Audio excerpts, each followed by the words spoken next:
אקווריום, מטר, פנורמי, פילטר בצד ימין, פילטר בצד שמאל.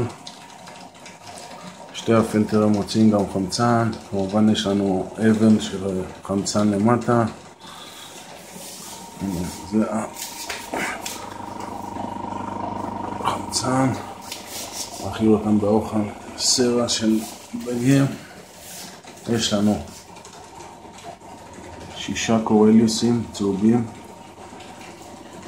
ישנם 2 מערות פה, הנה הקורליוסים, 2 דגי טוקי,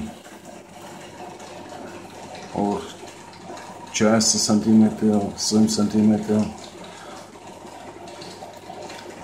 2 דגי אוסקר מנומרים, אורך של אחד זה 23 ואחד 20. יש לנו פה פונטוזה ברונדי אחד, זה הפונטוזה ברונדי, מי שלא יודע, מי שלא מכיר, זה הפונטוזה ברונדי, נראה אותו קצת יותר טוב. זה הגרין טרו אחד,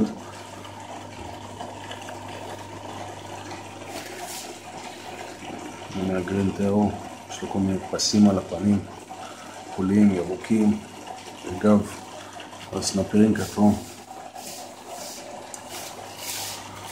הנה הפונטוזה ברונדי, כמה שהוא יפה פונטוזה ברונדי.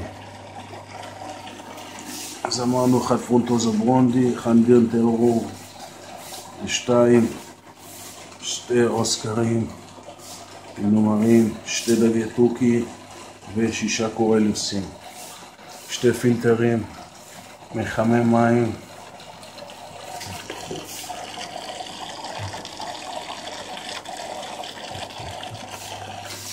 סלעים כמובן, יש לי עוד צמחייה אבל הוצאתי אותה.